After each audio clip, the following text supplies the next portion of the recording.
On their 20th wedding anniversary, in front of friends and family, her husband smugly announced that he wanted a younger woman and demanded she leave the apartment the next day, forgetting it was actually hers.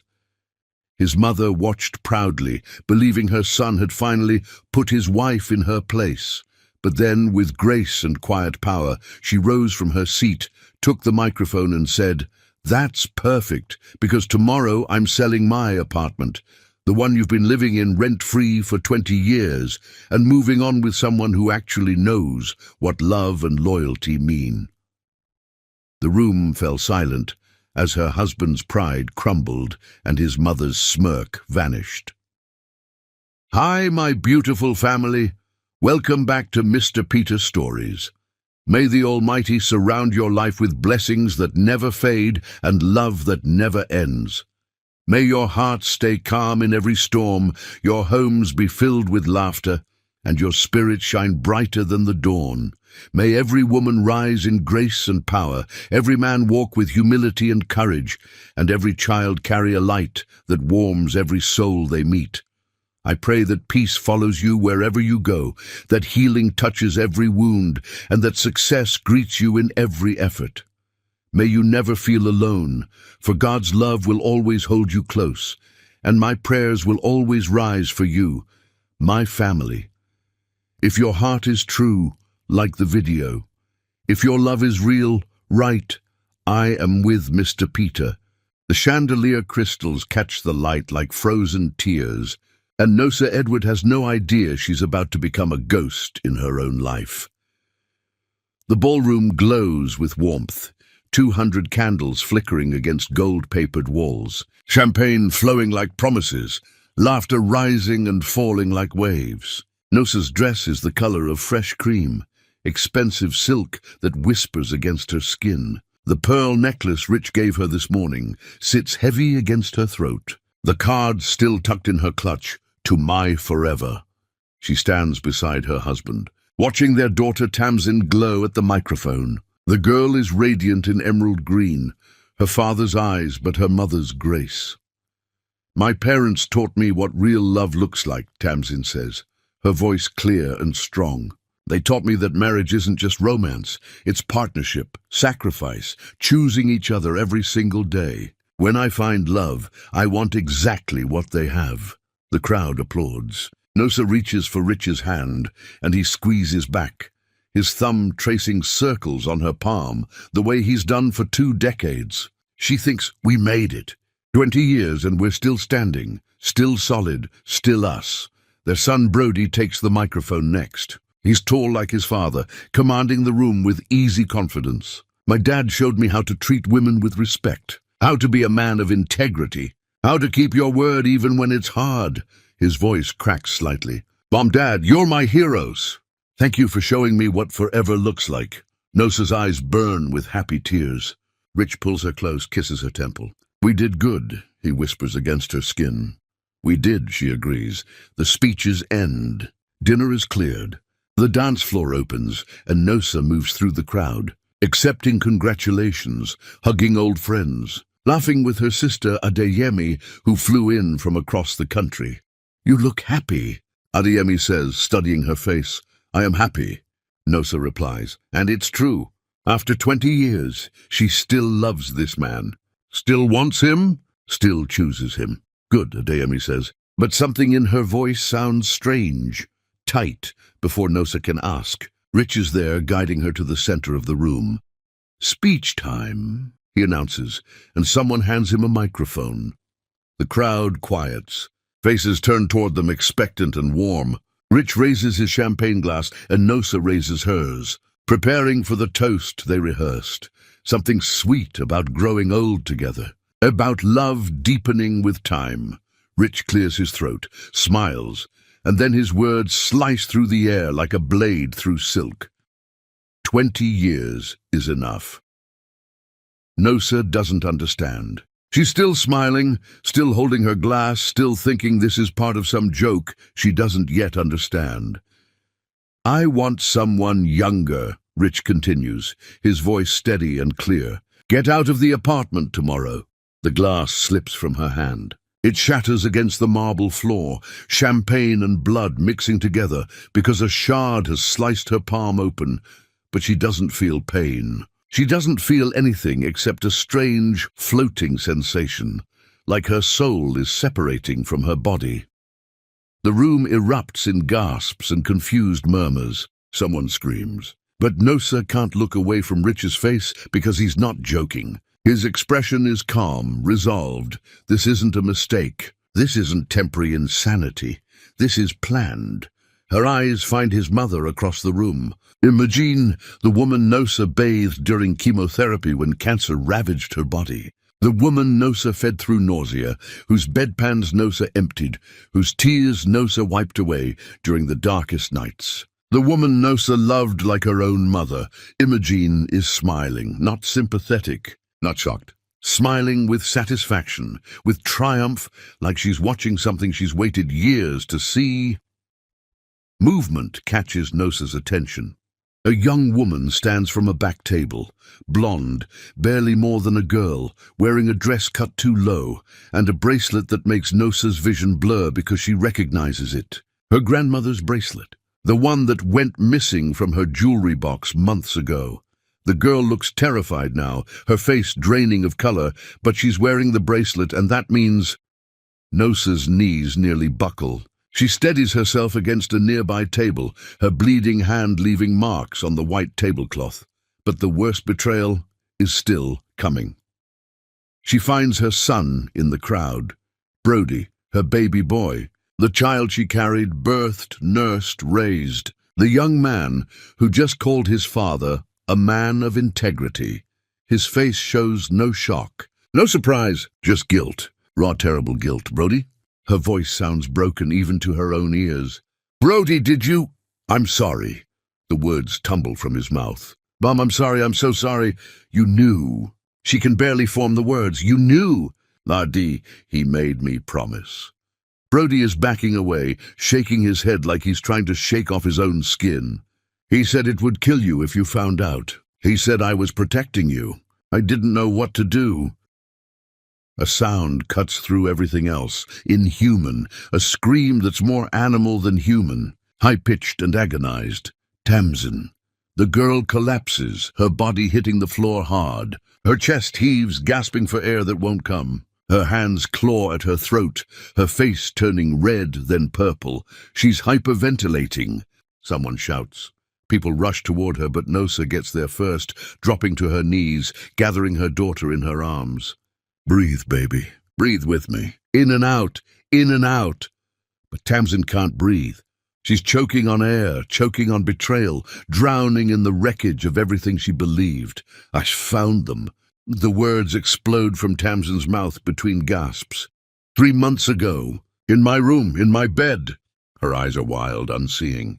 I came home early and they were... She vomits. Right there on the ballroom floor, her body rejecting everything, the food, the lies, the image burned into her brain. Paramedics appear. Someone must have called them. They try to take Tamsin, but she clings to Nosa, her fingernails digging into her mother's arms. Don't leave me, Tamsin sobs. Mama, don't leave me. Never, Nosa promises, though the word tastes like ash. Never, baby. She looks up, finds Rich standing where she left him, the microphone dangling from his hand. He's staring at Tamsin with something that might be regret, might be horror, might be the first crack in whatever dark thing possessed him to do this. But Nosa feels something else rising in her chest, something cold and sharp and clarifying. She stands, still cradling Tamsin. A paramedic tries to help, but Nosa shakes her head. Not yet. She walks toward Rich, the crowd parts like water. Her hand, still bleeding, leaving a trail of drops on the floor, reaches out and takes the microphone from his trembling fingers. The room goes silent. Even Tamsin sobs, quiet to broken hiccups. Nosa's voice, when it comes, doesn't sound like hers. It's the voice of a woman who just discovered she's been living inside a beautiful lie, and now the truth is burning everything to ash. You want me out of the apartment my dying father gave us? She looks at him, really looks at him, and sees a stranger wearing her husband's face. The one you've lived in rent-free for 20 years, while I worked double shifts so you could play businessman. His face pales. She turns to Imogen. I gave up my medical residency to care for you during cancer. I emptied your bedpans. I held your hand during chemotherapy. I bathed you when you were too weak to stand. And you're smiling? Imogen's smile falters. The young woman, the girl really, because she can't be much older than Brody, goes white. You said you were divorced. Her voice shakes. You said she died. You said she died in a car accident 5 years ago. The room explodes again. More gasps, more shock. Because he didn't just betray Nosa, he built an entire false reality for this girl, made her complicit in destruction she didn't even know she was causing. I didn't know, the girl whispers, tears streaming down her face. I swear I didn't know. Nosa's sister Adeyemi stands, her face twisted with vindicated rage. He asked me 18 months ago to talk sense into you, said you needed to be more adventurous, more exciting. When I warned you, everyone said I was bitter, jealous, a troublemaker trying to ruin a good marriage. The words hit like physical blows. 18 months. He's been planning this for 18 months while Nosa worked, raised their children, took care of his mother, believed in their forever. Nosa looks at her children. Brody is weeping, his shoulders shaking. And Tamsin is staring at her father like he's something monstrous that crawled out from under her bed. She looks at Rich, sees him clearly for the first time in 20 years. You want passion? Her voice cuts through the chaos. You just murdered the only people who truly loved you unconditionally. Our children will carry this trauma forever. Every woman you meet from this day forward will count down the days until you trade her in for someone younger. You'll die alone, Rich, completely alone. And in those final moments, you'll finally understand what you destroyed tonight. She hands the microphone to someone, she doesn't even know who, and gathers her children. Blood from her hand stains their clothes, but none of them care. The walk to the door is endless. But with each step, Nosa hears it. Applause. Starting with one person, then another, then cascading through the room like thunder. 200 guests rising to their feet, not for Rich and his announcement, not for the spectacle of betrayal, for her, for the woman walking out of her own anniversary party with her head high and her children in her arms, leaving her husband standing alone with his mother in a silent ballroom, his face finally crumbling as reality crashes down. Too late. Always too late. The door closes behind them, and Nosa allows herself one moment, just one, to break. She sinks against the hallway wall, her children pressed against her, and weeps for the death of 20 years, for the murder of forever, for the beautiful lie that just shattered into pieces too small to ever put back together. Chapter 2. The Microphone. The apartment feels like a mausoleum where Nosa buries a different part of herself each day. First hope, then dignity, finally the belief that love was ever real. Morning light streams through windows that used to mean something. Nosa stands in the kitchen holding coffee she can't taste, staring at the table where they ate breakfast as a family just yesterday. The chair where Rich sat is empty. Will always be empty now. Tamsin hasn't left her room in 3 days. Brody sleeps on the couch, unable to face his own bedroom because the walls heard him keep his father's secret. The apartment breathes with grief so thick Nosa can barely move through it. Her phone won't stop ringing. Friends, family, people from the party. The video has spread. Someone recorded everything, shared it online. Strangers send messages calling Rich every terrible name, while others dissect Nosa's marriage, wondering what she did wrong, how she didn't see it coming. Maybe if she'd been more attentive, one comment reads. Men don't cheat when they're happy at home. Nosa deletes the app, smashes her phone against the counter, watches it break, and feels nothing. Adeyemi arrives with groceries, lets herself in with the spare key Nosa gave her years ago, takes one look at her sister, and pulls her into an embrace that breaks something loose in Nosa's chest. I should have tried harder, Adeyemi says. When he approached me, I should have. You tried. I didn't believe you. Nosa's voice sounds hollow. I chose him over you. I chose the lie, because he was convincing. Because he's a liar who's been doing this his entire life. The words hang between them. Nosa pulls back.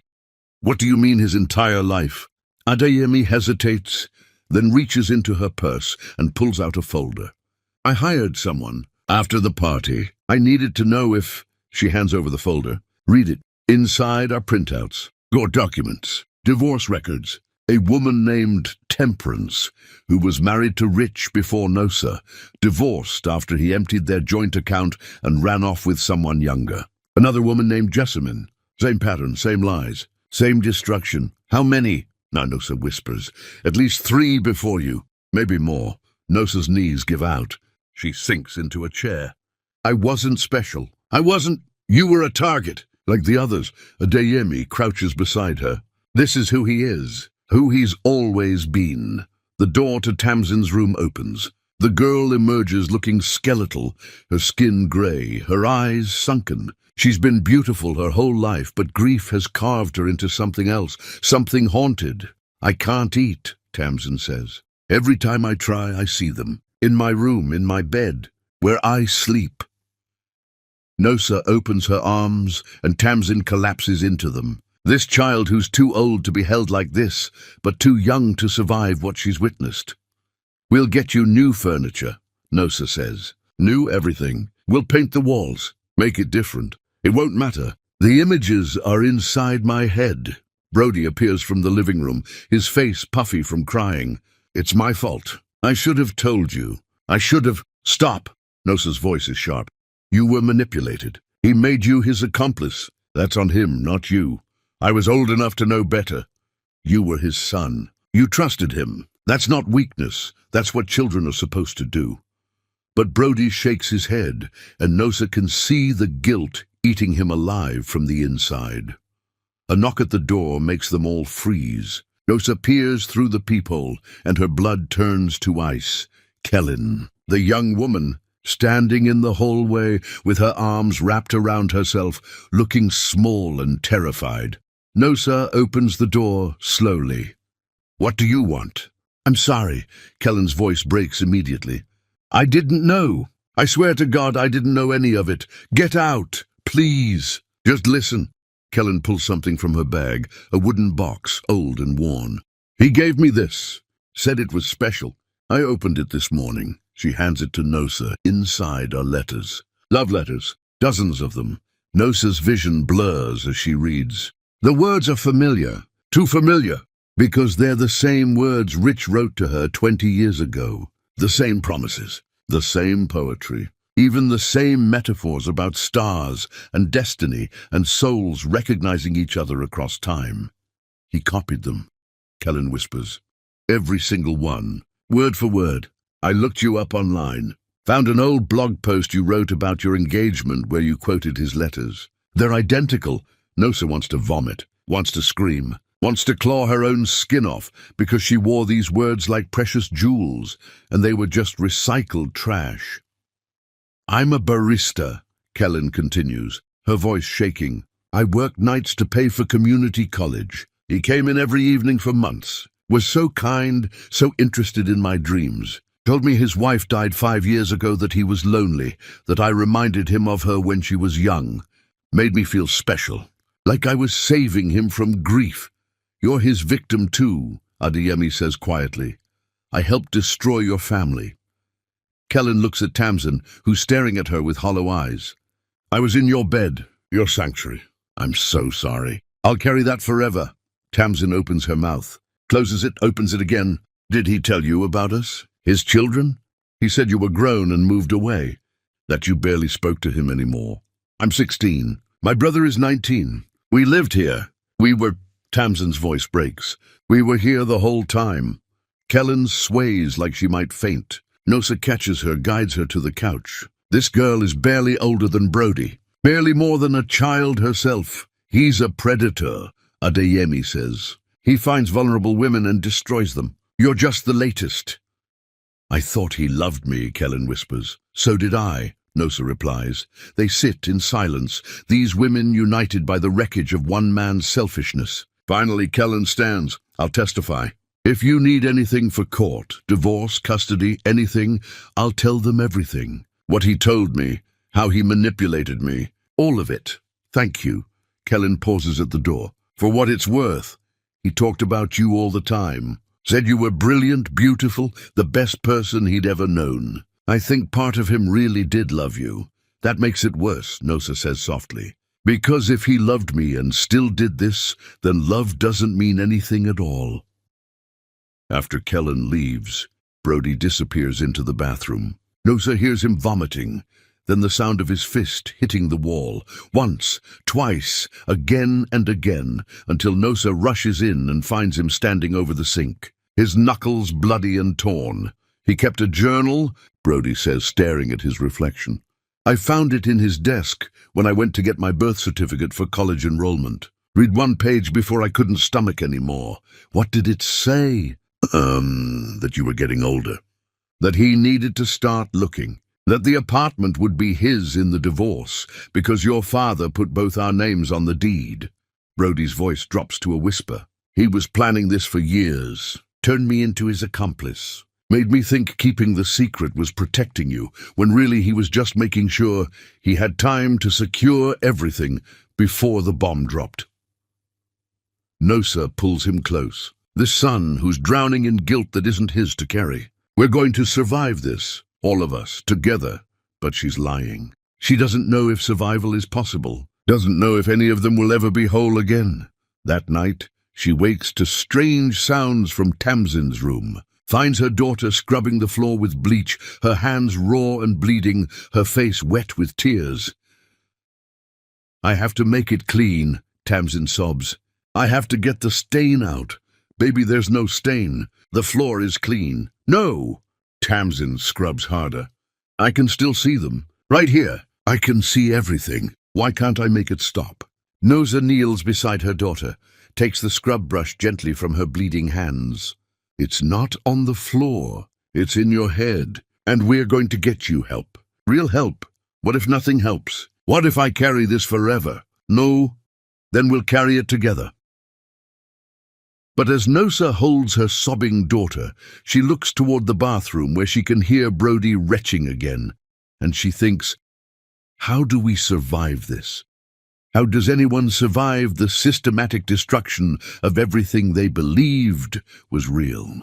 Her phone buzzes, a new one, a day Emmy bought her. A text from a number she doesn't recognize. This is Temperance. Kellen gave me your number. I'm the first wife. Can we talk? There are things you need to know about the money. Nosa's blood runs cold. She calls the number. Temperance's voice is older, weathered by pain. He stole from me too. Everything my parents left me. Everything I'd saved. The apartment your father gave you, I'd checked the deed very carefully. Rich has a pattern of forging signatures, transferring assets. By the time my divorce was final, I had nothing. My father made me promise the apartment would stay in my name only. Check anyway. Trust me. Nosa pulls out the deed the next morning. Her father's lawyer had been meticulous, her name alone, with a clause stating it could never be sold or transferred without written consent witnessed by 3 parties. But clipped to the back is something that makes her vision swim. A transfer document, dated 3 months ago. Her signature at the bottom, except she never signed it.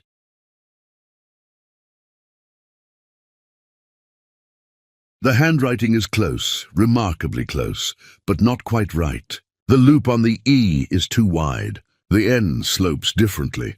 Rich forged her signature, tried to steal the apartment before he destroyed their marriage. Nosa calls her father's lawyer. I need to see you today, right now, and bring everything you have on property fraud. As she waits for the appointment, she sits in the living room, surrounded by the wreckage of 20 years. Photos on the walls, memories that used to be precious. A whole life built on lies so convincing she never saw the foundation crumbling beneath her feet. Her phone rings again. Rich's number. She almost doesn't answer, but something in her needs to hear his voice. Needs to know if there's any remorse. Any recognition of the destruction he's caused. Nosa, he sounds broken. Please, can we talk? No, I made a terrible mistake. I wasn't thinking clearly. You forged my signature. Tried to steal my apartment. Planned this for years. That's not a mistake, Rich. That's who you are. Silence. Then how did you find out? Because I'm not the naive woman you married anymore. That woman died on our anniversary. You killed her. I never meant to hurt. Our daughter tried to scrub her bedroom floor with bleach until her hands bled because she can't get the image of you and that girl out of her head. Her son vomits every night and punches walls because you made him your accomplice. I just discovered you're a serial predator who's destroyed at least 3 other families before mine. So tell me, Rich, which part didn't you mean? She hangs up. Blocks his number, sits in the silence of her ruined life and makes a decision. She's not going to be a victim. She's going to be a survivor. And if that means clawing her way back to herself through blood and broken glass, then that's exactly what she'll do. Because her children are watching. And she needs to show them that even when someone destroys you completely, you can rebuild, different, scarred, but still standing, still breathing, still here. Chapter 3. The Unraveling.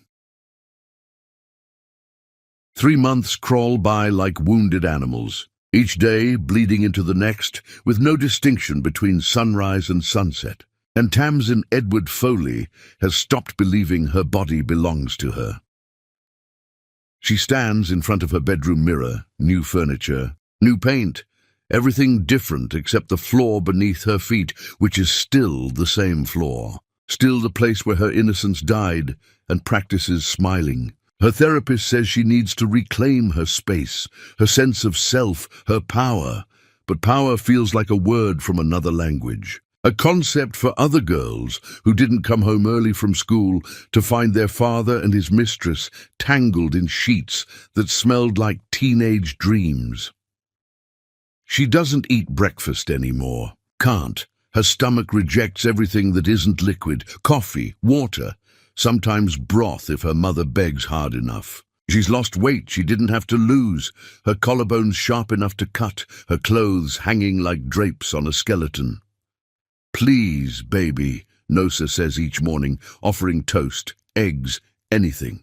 Just one bite. I can't. And it's true. Every time Tamsin tries to swallow solid food, her throat closes. Her body remembers what her mind is trying to forget. The sounds, the images, the way her father looked at her when he finally noticed her standing in the doorway. The way he didn't even have the decency to look ashamed. Just angry that she'd interrupted. Brody stopped going to classes. His university called twice, then stopped calling. He sits on the couch most days, staring at nothing. His knuckles wrapped in bandages that bloom red by evening because he keeps reopening the wounds. Yesterday, Nosa found him in the bathroom at dawn, his fist drawn back to punch the mirror. She caught his arm mid-swing. "What are you doing?" I look like him." Brody's voice was hollow. "I have his eyes, his jaw. When I look in the mirror, I see the man who destroyed you. How do I live with that? You're not him. You're nothing like him." I kept his secret. I'm exactly like him, who started getting into fights. Last week at a convenience store, he saw a man yelling at his girlfriend. Brody grabbed him, shoved him against a wall, screamed, "You think you can treat her like trash? You think she's disposable? You're just like my father." Security pulled them apart. The other man pressed charges. Now Brody has a court date and a therapist who uses words like breakdown and PTSD and maladaptive coping. Nosa holds her family together with bleeding hands, working double shifts at the hospital where she finally finished her residency, coming home to children who are disappearing before her eyes. She's lost weight too. Her clothes don't fit. Her face in the mirror looks carved from grief. Adeyemi visits every weekend, brings food nobody eats, sits in the silence that's replaced where conversation used to be. "You need to talk to someone," she tells Nosa. "You can't just hold everyone else up while you're drowning." "I'm fine." "You're not fine. None of you are fine. But what's the alternative? Collapse? Let the whole structure crumble?" Nosa is the only thing keeping her children from completely unraveling, even as she feels her own threads pulling loose. Rich calls from blocked numbers. Nosa doesn't answer, but his voicemails pile up like poison. I'm sorry, please, let me explain.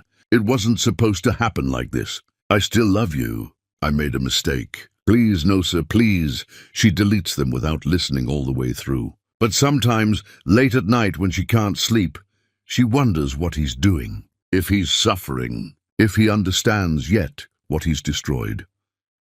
The lawyer's office is downtown, all glass and steel and cold fluorescent lighting. Nosa brings the forged document, her father's original will, every piece of evidence that Rich tried to steal the apartment.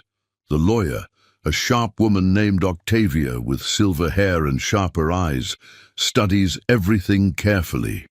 He's done this before, she says finally. I've represented 2 other women against him. Same pattern. Marry someone with assets, wait until he's secured access, then destroy them and take everything. Can we prosecute? We can try. But fraud is hard to prove if he's good at forgery. And he's very good. Octavia leans forward. But here's what we can do. Freeze everything. Every account, every asset.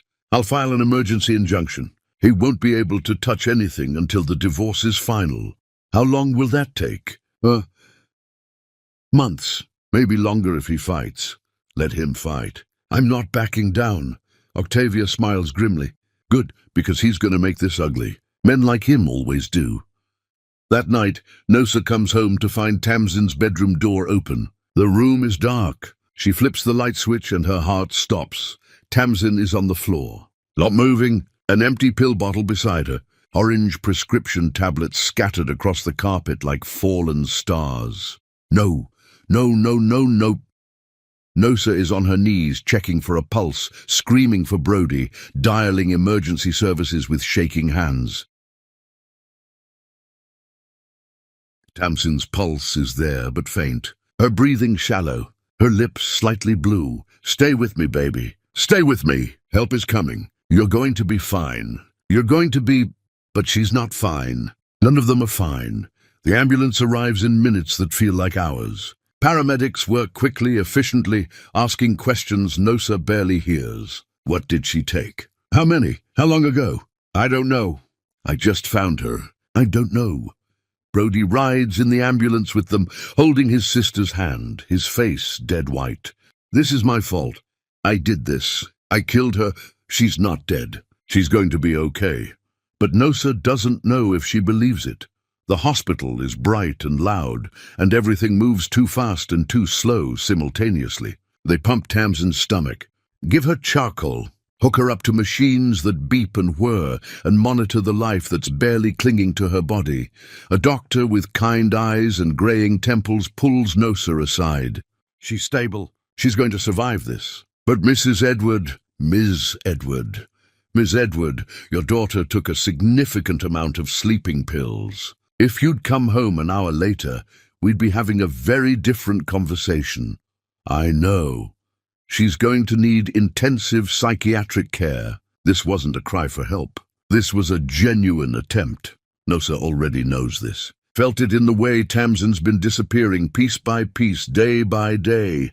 Watching her daughter fade like a photograph left in sunlight. When Tamsin wakes, her eyes find her mother's immediately. Tears leak from the corners, silent and hopeless. I'm sorry, she whispers. I just wanted the images to stop. They won't stop, Mama. Every time I close my eyes, I see them. Every time I try to sleep, I'm back in that room. I can't make it stop, and I don't know how to live like this. Nosa climbs into the hospital bed, holds her daughter like she did when she was small and afraid of thunderstorms. Then we'll find a way together. Different therapy, medication, whatever you need. But you can't leave me, baby. You can't. Because if you go, I go. Do you understand? I don't know how to keep living. One breath at a time. That's all. Just one breath, then another, then another. We don't think about tomorrow or next week or next year. Just the next breath. Can you do that? Tamsin nods against her mother's chest. I'll try. That's all I need. Just keep trying. Brody sits in the corner, his head in his hands, his whole body shaking. When Nosa looks at him, she sees a young man being eaten alive by guilt that's not his to carry, but he carries it anyway because Rich made sure of it. Her phone buzzes. A text from an unknown number. This is Rich's mother, Imogene. I need to speak with you. It's important. Nosa doesn't respond. Blocks the number. But it buzzes again from a different number. Please, I'm dying. I need to make this right. Dying. The word sits heavy in Nosa's chest. She should feel satisfaction. Should want Imogene to suffer the way she's suffering, the way her children are suffering. But she just feels tired. A nurse comes in to check Tamsin's vitals. There's a woman in the waiting room. Says she's the grandmother. Should I? No.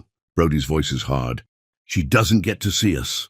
She smiled when he destroyed us. She knew. She probably helped him plan it. Brody! Nosa starts. No, Mom. She doesn't get to feel better about herself by apologizing now. Some things can't be forgiven. And maybe he's right. Maybe some betrayals go too deep for apologies to reach. Days pass. Tamsin is released into a psychiatric program, outpatient but intensive. 3 hours of therapy daily, group sessions, medication adjustments, art therapy where she paints violent, beautiful images of girls being swallowed by darkness. Brody finally goes to his court date for the fight at the convenience store. The judge looks at his record, previously clean, and the psychological evaluation from his therapist, and gives him community service instead of jail time. You're clearly struggling, the judge says. But you can't use your pain as an excuse to hurt others. Get help, real help, before you destroy yourself and everyone around you. Brody nods, accepts the sentence, walks out of the courthouse, and immediately gets into another fight with a man who catcalls a woman on the street. This time, he ends up in the hospital with a broken jaw. The other man's friends didn't fight fair.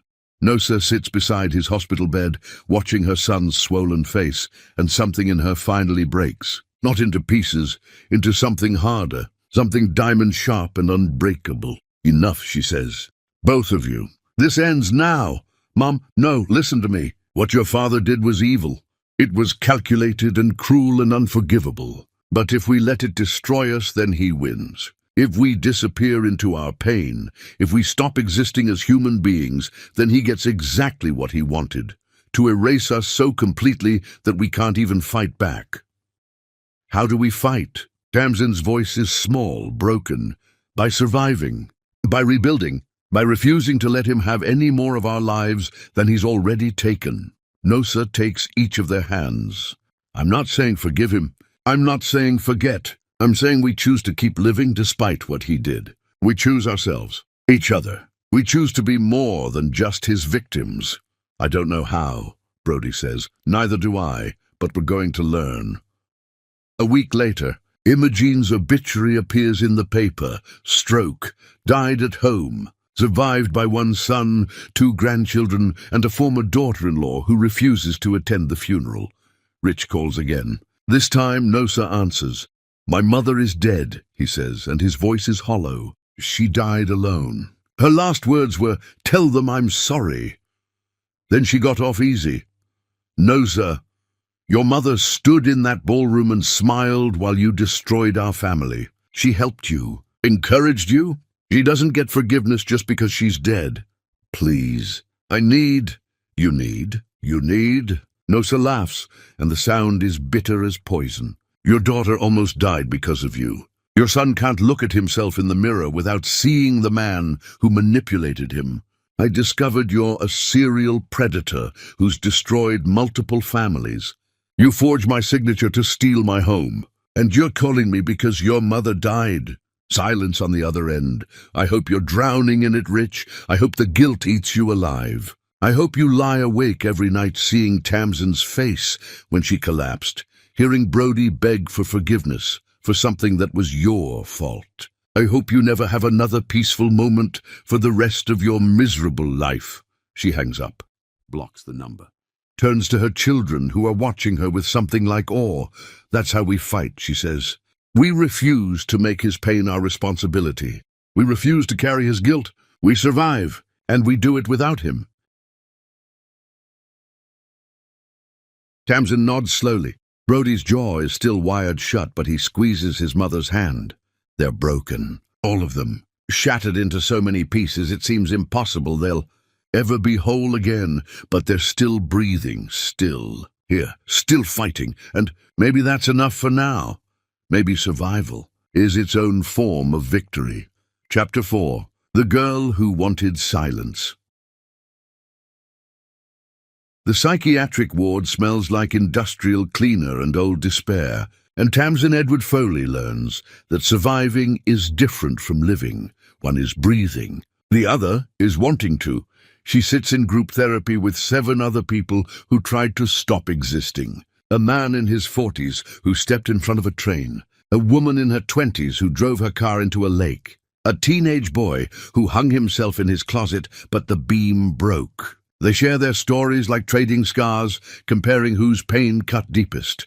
When it's Tamsin's turn, the words stick in her throat. How does she explain that her father didn't just betray her mother?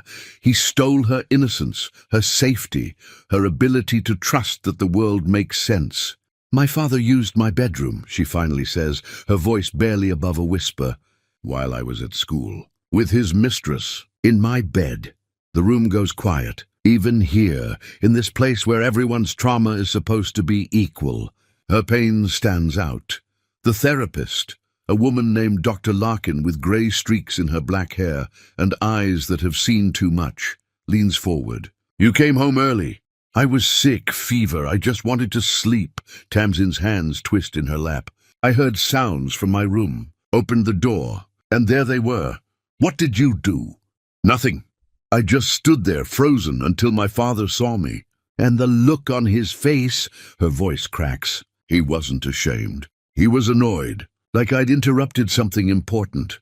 "How long ago was this?" "The first time. Months before he destroyed everything publicly. I told myself I imagined it, that it couldn't be real, that my father wouldn't—" She's crying now, the tears coming fast and hot. "But it was real. And I let him gaslight me into thinking I was crazy." Dr. Larkin's voice is gentle. "You were a child protecting herself the only way she knew how, by denying what was too terrible to accept. But Tamsin doesn't feel like that's protection. Feels like cowardice, like she failed everyone by not speaking up sooner." After group, she has individual sessions where Dr. Larkin makes her describe the images in detail.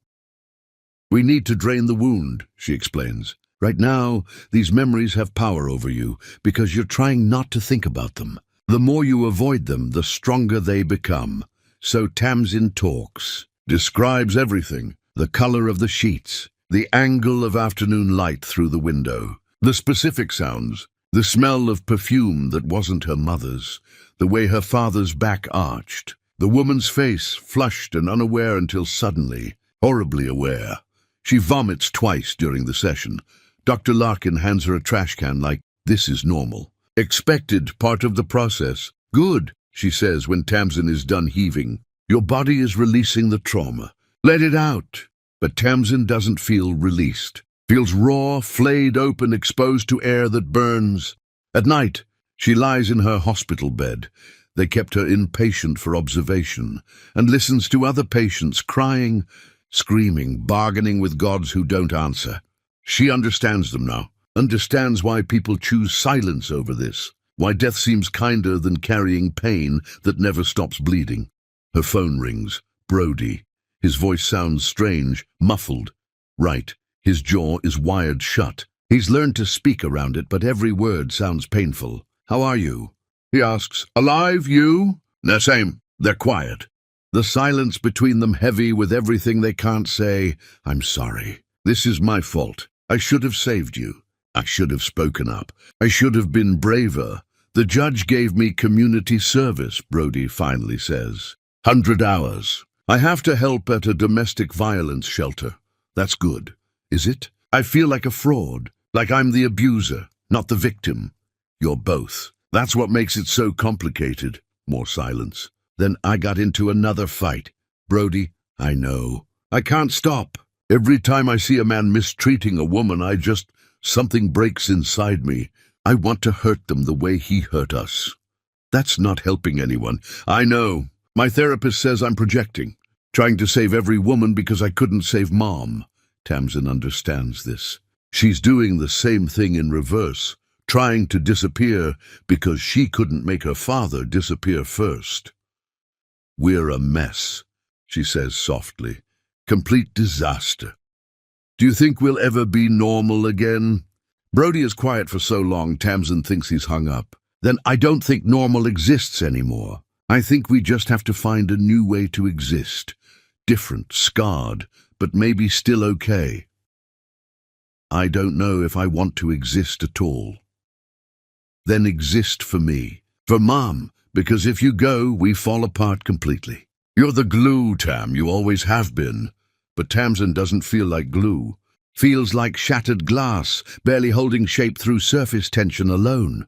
When she's finally released from the psychiatric ward, Nosa is there with clean clothes and a careful smile. They drive home in silence. The apartment looks different, brighter somehow. Nosa has been cleaning, rearranging, trying to make it feel less like a crime scene. But Tamsin can still feel it. The weight of betrayal soaked into the walls. "I talked to a realtor," Nosa says as they walk in. "We can move. New place. Fresh start." "You love this apartment. I love you more." Tamsin wants to feel grateful. Instead feels guilty. One more way her father destroyed something precious. Her mother's home, her history. The only connection left to her dead father who tried to protect his daughter from men, exactly like Rich. Mail is piled on the counter. Nosa sorts through it mechanically. Bills, advertisements, a thick envelope with no return address. Inside is a letter, handwritten, from Kellen. "Dear Tamsin," it begins. "I know you don't want to hear from me. I know I'm the last person who has the right to speak to you. But I need you to know something. I'm not asking for forgiveness. I'm not asking you to understand. I'm just asking you to believe that I didn't know, that I was lied to, that I'm his victim too, even though my victimhood hurt you in ways I can never repair."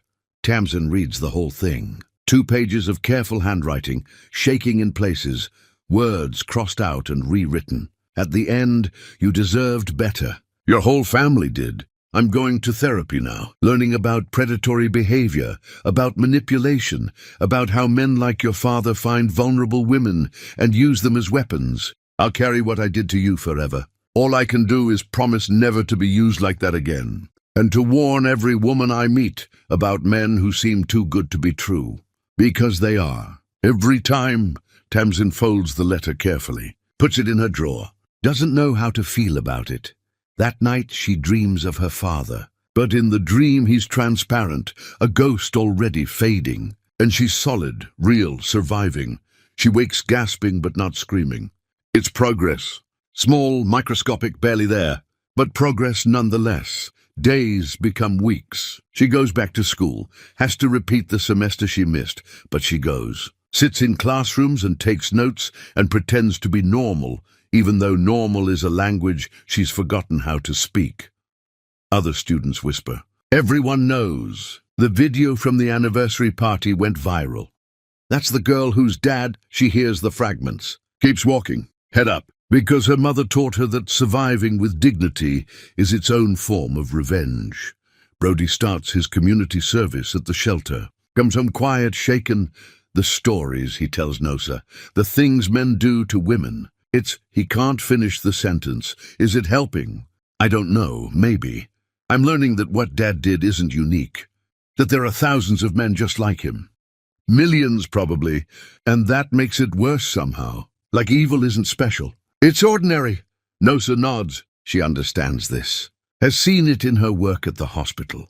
Women who come in with injuries that don't match their stories. Children who flinch from touch.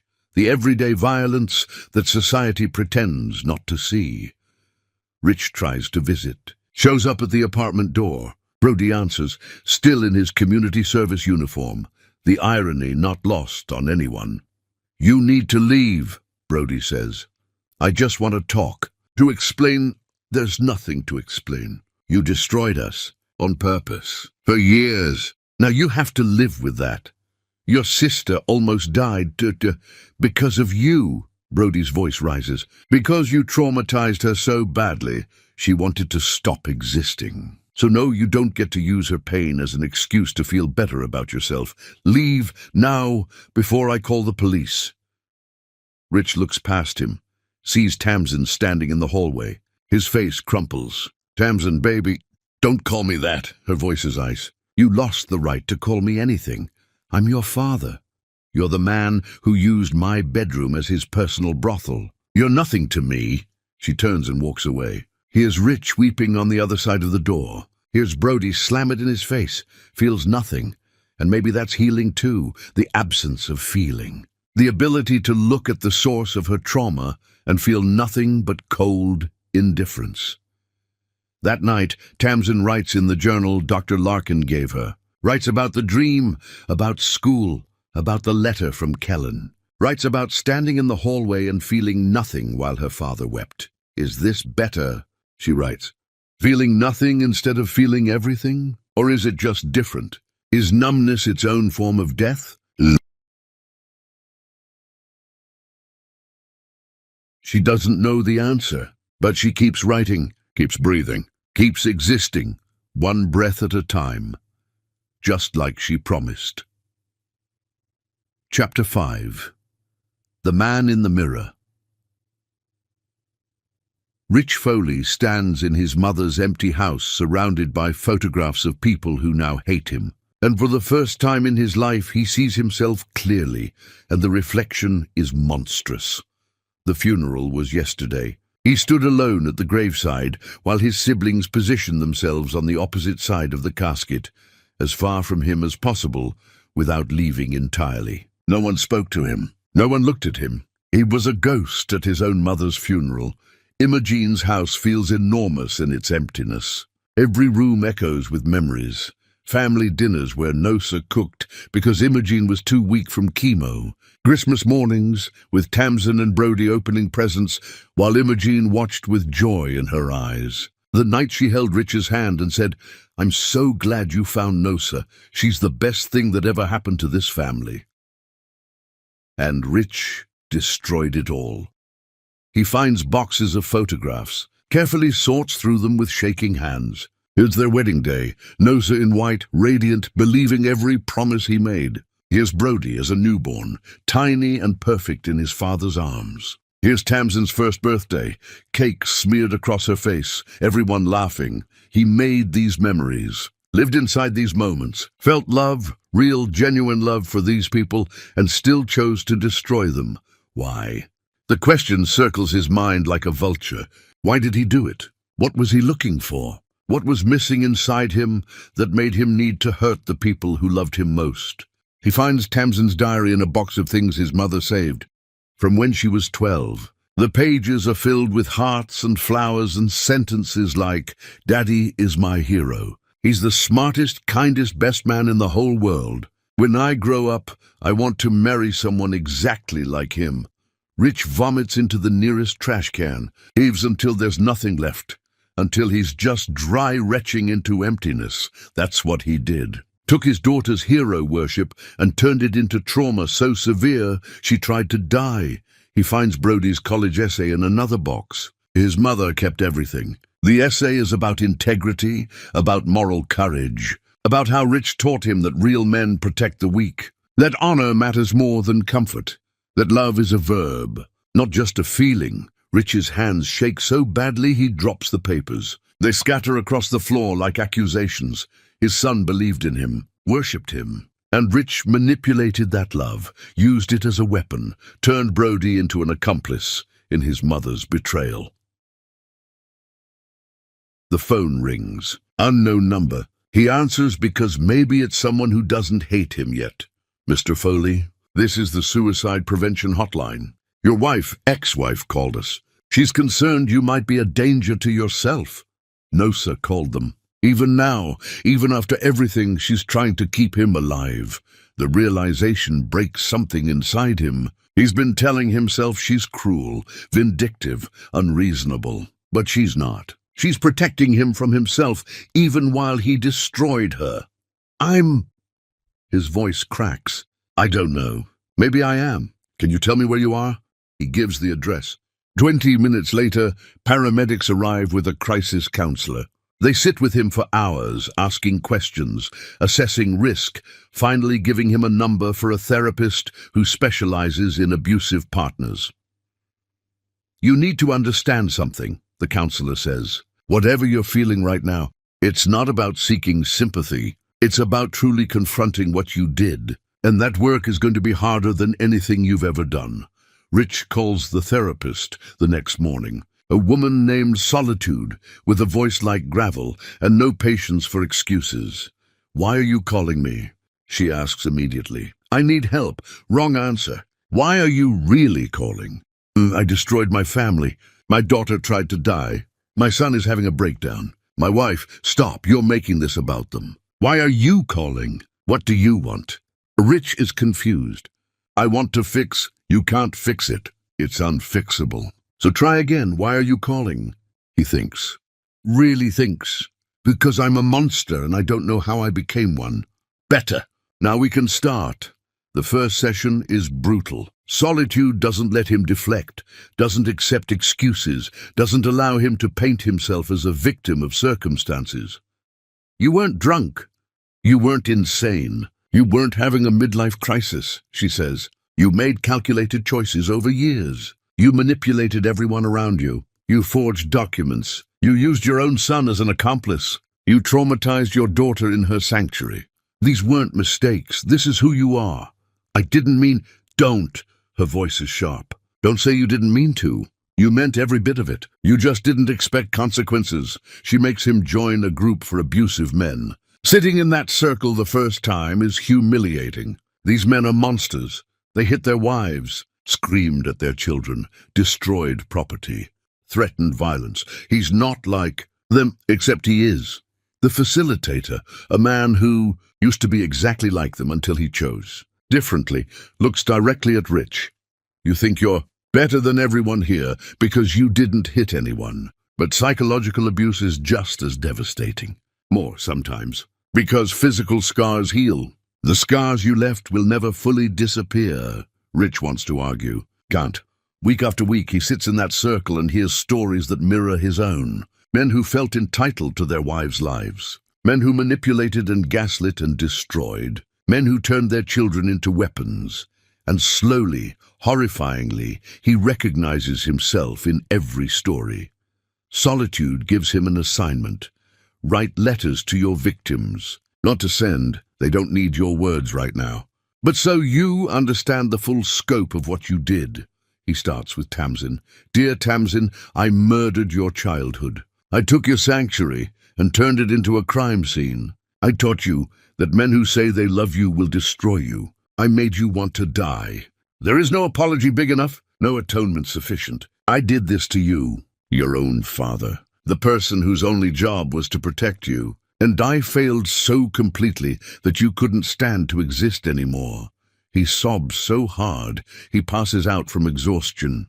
The next letter is to Brody. "Dear son, I made you my accomplice. I manipulated your love, your loyalty, your desire to protect your mother into a weapon I used against all of you. I stole your innocence, made you complicit, gave you trauma you'll carry forever. You look in the mirror and see me. That's my fault. I poisoned you with my sickness." Then Noza, "Dear Noza, I took 20 years of your life and revealed them as lies.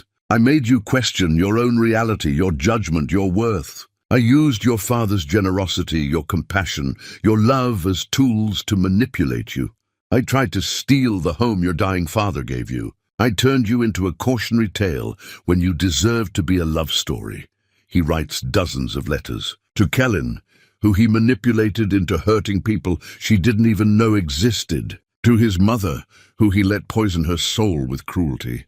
To his first wife, and the others he destroyed before Nosa.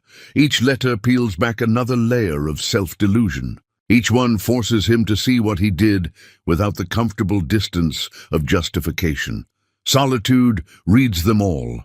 "Good. Now I want you to volunteer at a domestic abuse shelter. You need to sit in rooms with women who survived men exactly like you. You need to face what you are.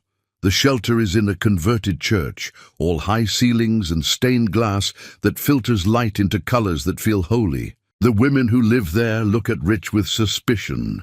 They know a predator when they see one. He doesn't speak to them, just helps with maintenance, cooking, cleaning, makes himself useful in ways that don't require them to trust him. But he listens. Here's their stories. A woman whose husband broke her arm for burning dinner. A woman whose boyfriend tracked her phone, isolated her from friends, made her believe she was worthless. A woman who stayed with her husband for 20 years, thinking he loved her, only to discover he'd been cheating the entire time, that she was just a cover for his real life.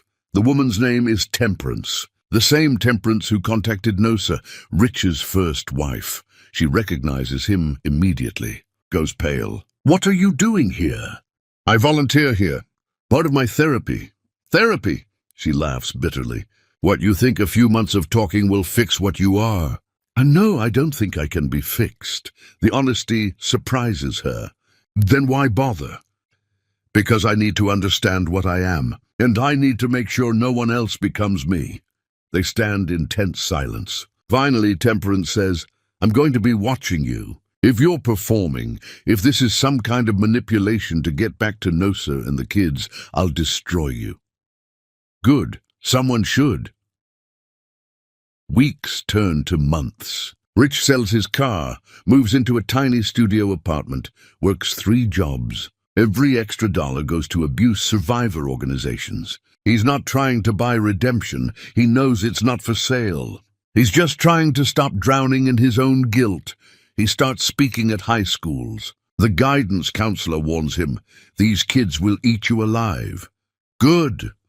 He stands in front of teenagers with their whole lives ahead of them and says, "I destroyed my family, publicly humiliated my wife at our anniversary party, made my son my accomplice in betraying his mother, traumatized my daughter so severely she tried to die. I'm not here for sympathy.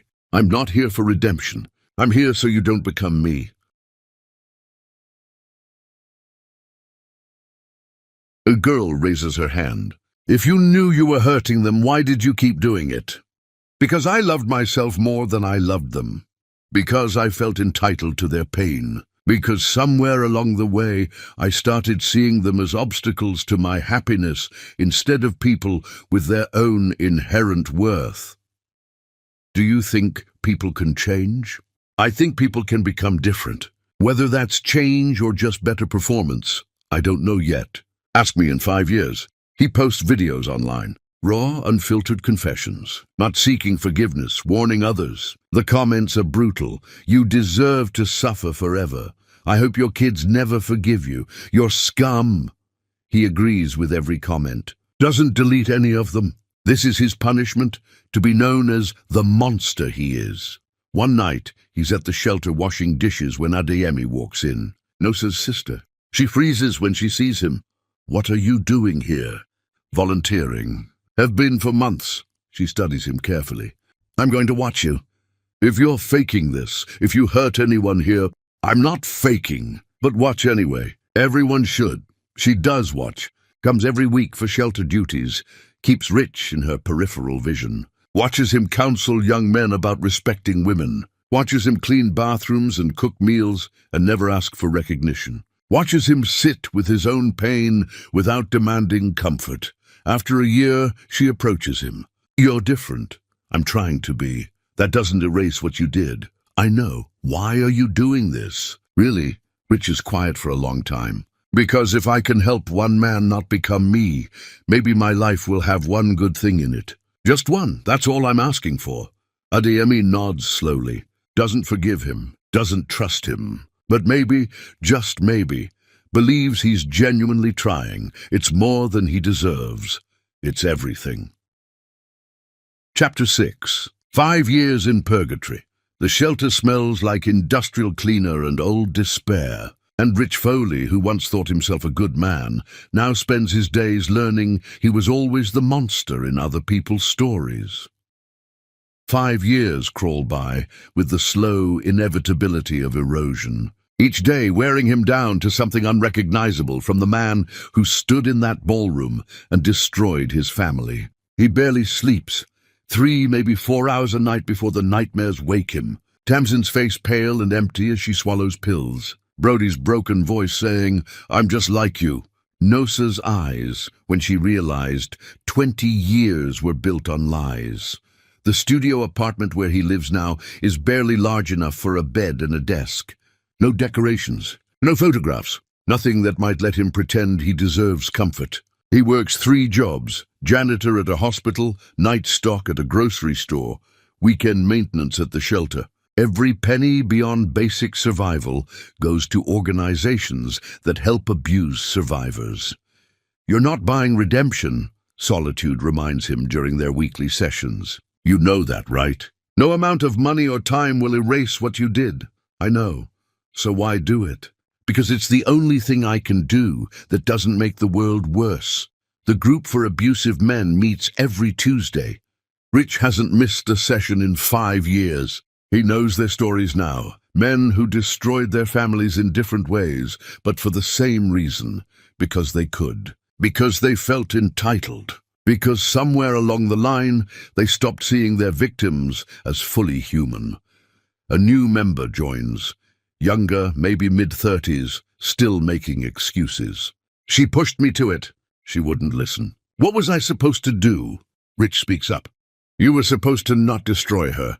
That was your only job. Easy for you to say. I humiliated my wife publicly, made my son my accomplice in betraying his mother, traumatized my daughter so badly she tried to die. There's no easy here. There's just the truth. We chose this. We chose to hurt them. And we have to live with that forever."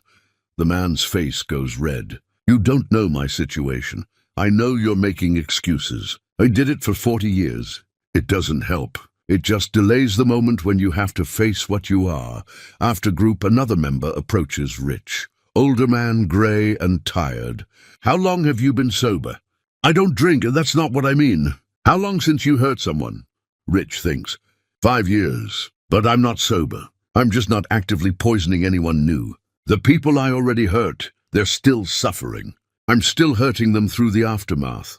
That's the hardest part. Knowing the damage is permanent. They stand in shared silence. 2 men trying to become better while knowing better will never be good enough.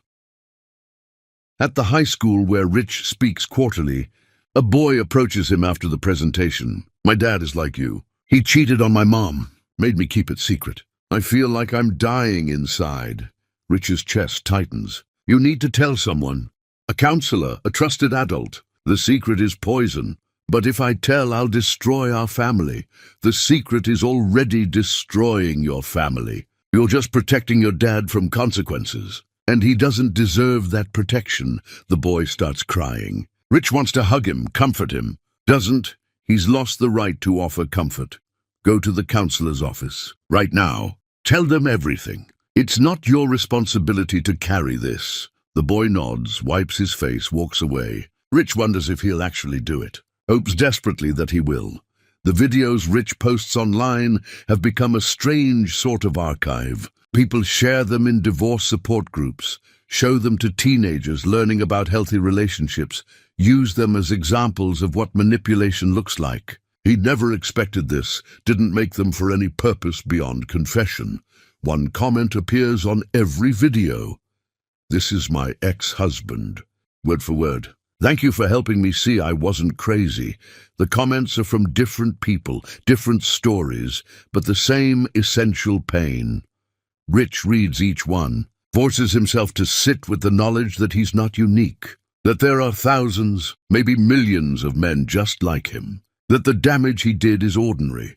Somehow that's worse. Temperance still volunteers at the shelter.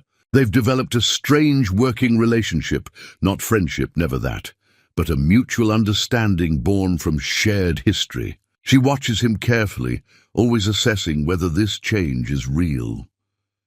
"You helped someone today," she says one evening. Young woman, new arrival, too scared to eat. Rich made her soup, left it outside her door with a note.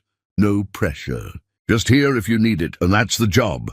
"No, the job is maintenance. Helping is optional." She studies his face. "You're different from the man I married." "I'm trying to be." "Trying isn't the same as succeeding." "I know. But it's all I have." She nods slowly. "Keep trying.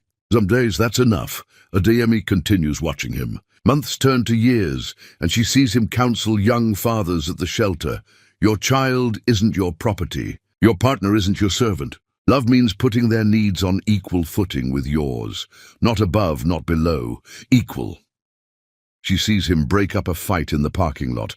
Two men arguing, one about to throw a punch. Rich steps between them. Takes the hit meant for someone else. Doesn't fight back. Just says, walk away. Choose different. Don't be like me. She sees him on his birthday, alone in the common room. No celebration, no acknowledgement. Just another day of trying to be less terrible than he was yesterday. Finally, she approaches him. You're genuinely different. Maybe, or maybe I'm just better at hiding what I am. No, I'd see it. I've been watching for 5 years. Why tell me this? Because someone should acknowledge that change is possible. Not easy, not simple, but possible. She pauses. That doesn't mean forgiveness. Doesn't mean Nosa or the kids should let you back in their lives, but it means you're not the same person who destroyed them. I don't know if that matters. It matters to the next person you might have hurt, because you're choosing not to. Rich doesn't know what to do with this. Doesn't know if one person believing he's changed means anything at all. But it's something. A crack in the darkness. Like getting through, he continues his routine. Work, therapy, group, volunteering, speaking engagements. The same loop day after day, week after week, year after year. He's 40 now, grey threading through his hair, lines carved deep in his face from grief and sleeplessness, and the weight of knowing what he is. One day, Kellen walks into the shelter. Rich hasn't seen her since the anniversary party. She's different too, older, harder, carrying her own scars. I work here now, she says without preamble. Counseling intake. Helping women recognize manipulation before it destroys them. That's good. Important work. I'm doing it because of you. Because I was your weapon. Because I hurt people I didn't even know existed. She looks at him directly. I've been in therapy for 5 years too, learning how predators operate, how they find vulnerable people and use them. I'm sorry for using you. Stop, I don't need your apology. I need you to keep doing this. She gestures around the shelter. Keep warning people. Keep showing men what they become when they choose ego over humanity. That's your apology.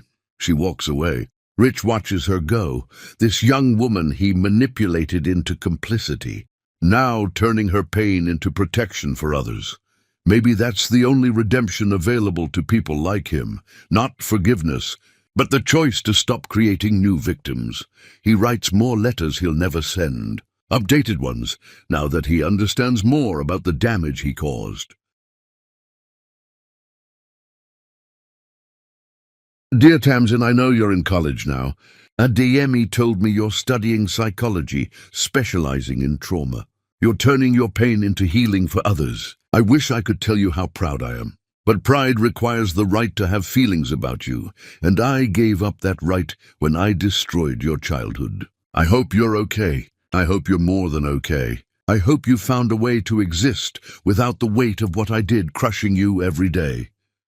Dear Brody, Adeyemi says you're engaged, that you're happy, that you've forgiven yourself for something that was never your fault. I hope that's true. I hope you've learned that you're nothing like me, that being manipulated doesn't make you a manipulator, that surviving doesn't require carrying my guilt. Build a good life. Be better than me. That shouldn't be hard. The bar is underground. Dear Nosa, I heard you finished your residency, that you're a trauma specialist now. Of course you are. You're brilliant, always were. I heard you're dating someone kind. I'm glad. You deserve kindness. You deserved it from me and never got it. I hope he treats you the way you should have been treated all along. I hope he shows you what real love looks like. I hope you forget I ever existed. He seals the letters, puts them in a box with all the others. Hundreds of letters spanning 5 years. A catalogue of regret that will never be read by the people who need to hear it. Because they don't need to hear it. They need him to stay away, to leave them in peace. To let them heal without his presence ripping open wounds that have barely begun to scar. So he stays away, works, volunteers, tries to become someone who causes less pain. than he did before, one breath at a time, one choice at a time, one day at a time. 5 years of purgatory, and he's still not sure if he's being punished, or if he's finally starting to understand what it means to be human. Maybe both. Maybe that's the point. Chapter 7. The Children Who Watched from Shadows, Tamsin. Edward is 21 now, and she's spent 5 years rebuilding herself into someone who can function despite the cracks. But lately she's been dreaming about her father and waking up terrified that forgiveness might be another form of betrayal. The university campus sprawls green and bright. Students laughing and flirting and stressing over exams. All the normal things that still feel foreign to Tamsin, like watching life through glass. She's majoring in psychology, specializing in family trauma because of course she is. You become what damages you, or you spend your life trying to understand it. Sometimes both. Her roommate is nice, a girl named Piper, who talks too much about her boyfriend and doesn't ask questions about why Tamsin never dates, never goes to parties, never seems to relax. It's easier this way, existing beside people without letting them see the landscape of scars beneath her skin. Dr. Larkin, her therapist, continues their sessions via video call. "You're doing well," she says during one session. "The nightmares have decreased. You're eating regularly. Your grades are excellent, so I'm cured. You're managing." That's different. Tamsin knows this. Knows the difference between healing and simply getting better at hiding damage. But management is something. 5 years ago, she couldn't imagine being alive at 21. Now she's here, breathing, functioning. It's not happiness, but it's not death. "I want to show you something," Dr. Larkin says. She shares her screen, a video. No identifying information, just a man speaking directly to camera. He's older, grey, tired-looking. The man talks about destroying his family, about manipulating his son, about traumatizing his daughter in her sanctuary, about the specific ways he hurt people, the exact mechanisms of his cruelty. Tamsin's chest tightens. "Why are you showing me this? I want you to tell me, can people like this change? Or are they fundamentally broken?" She watches the whole video. The man doesn't make excuses, doesn't ask for sympathy, doesn't suggest his victims should forgive him. He just confesses and warns others not to become him. "I don't know," Tamsin says finally. "Maybe people can change, but does it matter if they do? The damage is still permanent." That's a fair answer. Something about the man's voice bothers Tamsin. She can't place it. Probably just reminds her of her father. She tries not to think about him, tries not to wonder what he's doing, if he's suffering, if he ever thinks about the moment she collapsed in that ballroom 5 years ago. Brody calls that evening. Her brother's voice has deepened over the years, carries a steadiness it didn't have before. "How's school?" "Fine. You?" "Good. Graduate program is intense, but good." He pauses. "Esme and I set a date. For the wedding." "That's wonderful, Brody." Another pause. "She wants me to consider inviting him." The temperature in the room drops. Tamsin doesn't need to ask who him is. Why? She says everyone deserves a second chance, that I need closure, that hating him is eating me alive from the inside. Is it? "I don't know, maybe I just—" His voice cracks. "What if I invite him and he shows up exactly the same? Still manipulative, still selfish, still the same monster? Then we'll deal with it.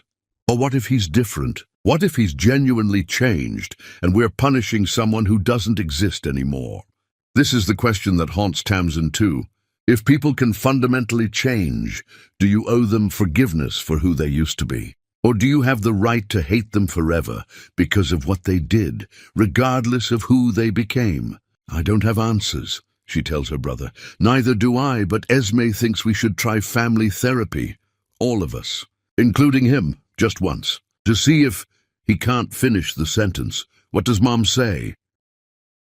"I haven't asked her yet. Wanted to talk to you first." Tamsin is quiet, thinking. 5 years. She survived 5 years without her father, built a life around his absence, gotten used to the empty space where he used to be. But does surviving mean accepting that space as permanent? Or does it mean being brave enough to risk everything again by letting him back in, even just a little? If we do this, she says slowly, it has to be on our terms, our conditions. He doesn't get to waltz back in like nothing happened. Agreed. And if he fails, if he says even one manipulative thing makes any excuse, he's gone forever. No second chances after the second chance. Yes, then maybe we try. Maybe we see if change is real. Because I need to know, Brody.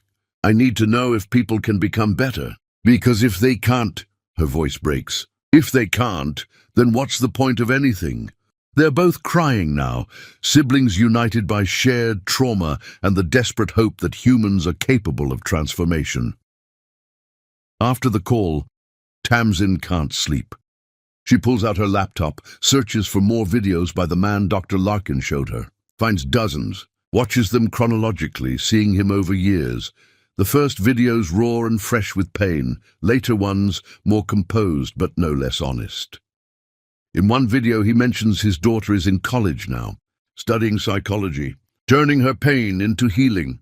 Tamsin's heart stops. She goes back, rewinds, listens again. My daughter is in college now, studying psychology, turning her pain into healing for others.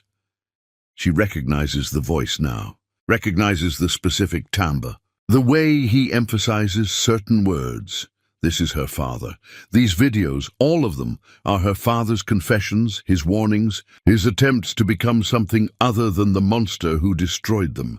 She should feel angry, violated.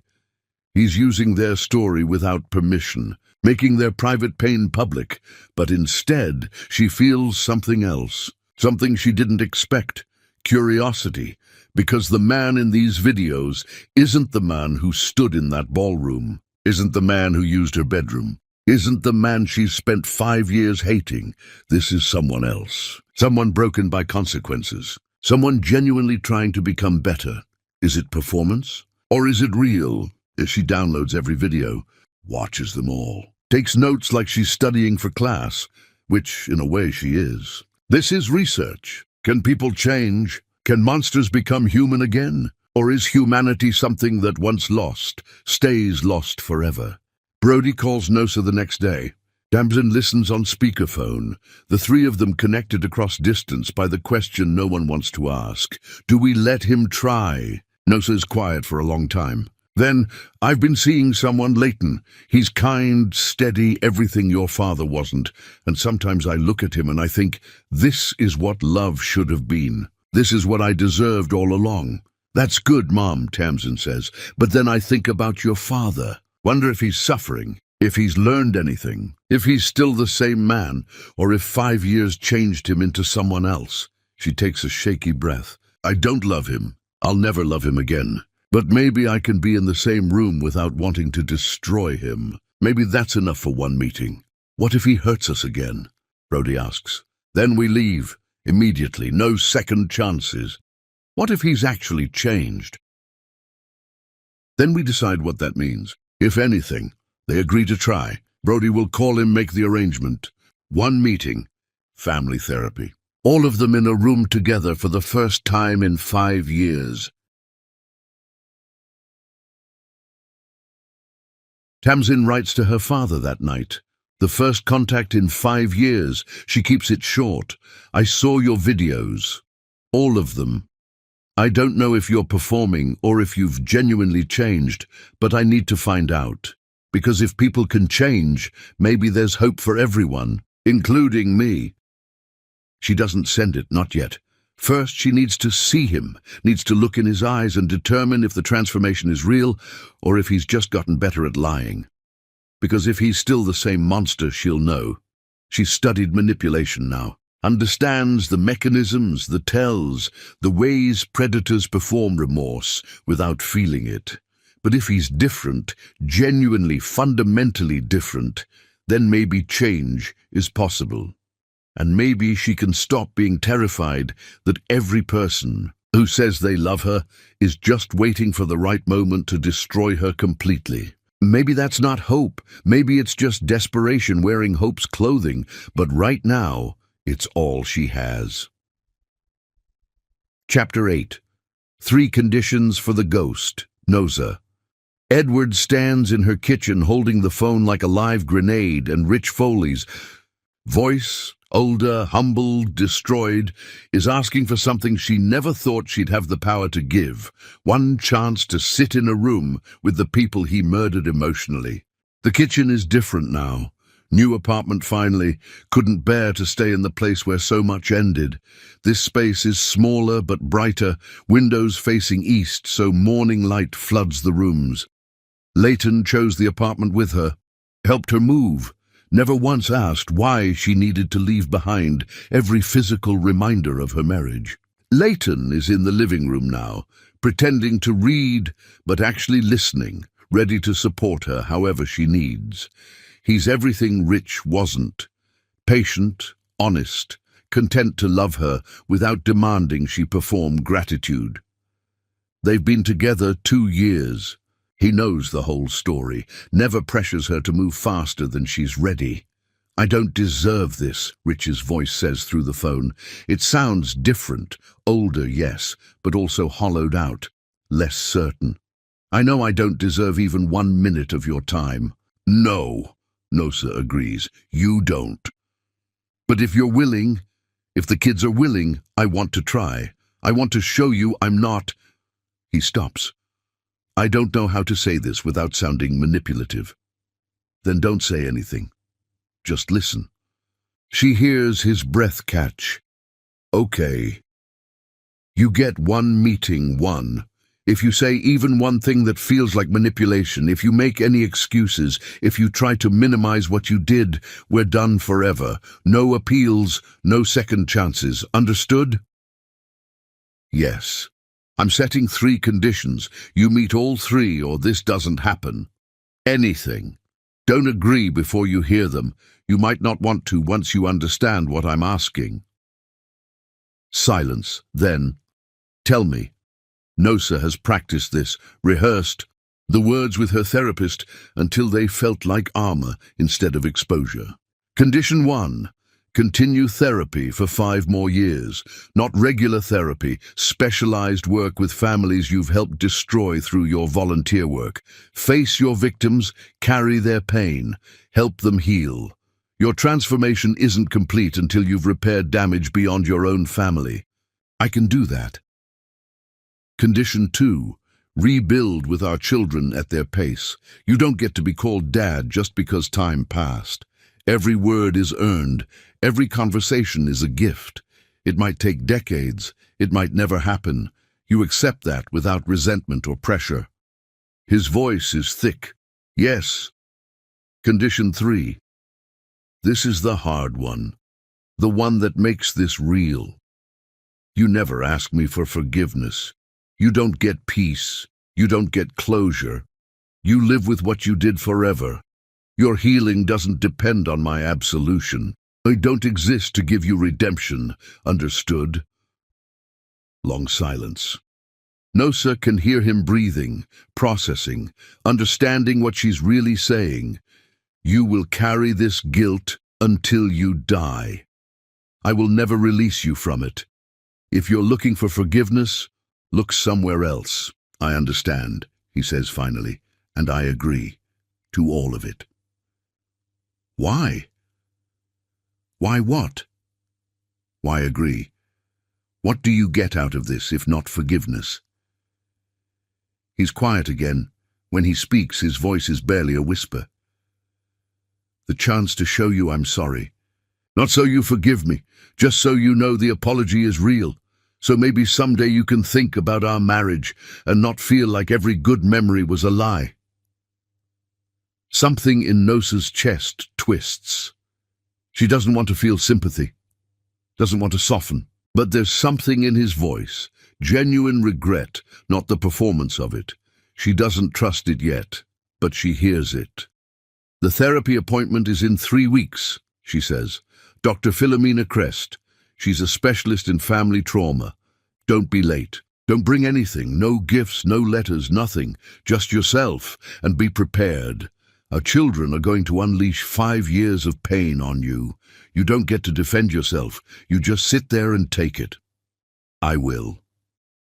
If you walk out, if you can't handle hearing what you did, we're done. Mate, I won't walk out. Rich. She says his name and it feels strange in her mouth, unfamiliar after years of calling him nothing. I mean it. One mistake and you're gone forever. I know. Thank you, Nosa, for this, for even considering. Don't thank me. I'm not doing this for you. I'm doing it for our children, so they can see if change is real, so they can move forward with their lives knowing they gave you one chance and you either rose to it or failed. This isn't about you. It's about them. I know. She hangs up. Her hand is shaking. Leighton appears in the doorway, concern written across his kind face. You okay? I don't know. Maybe. I just agreed to sit in a room with the man who destroyed me. He comes close, wraps his arms around her. You're the bravest person I know. Or the stupidest.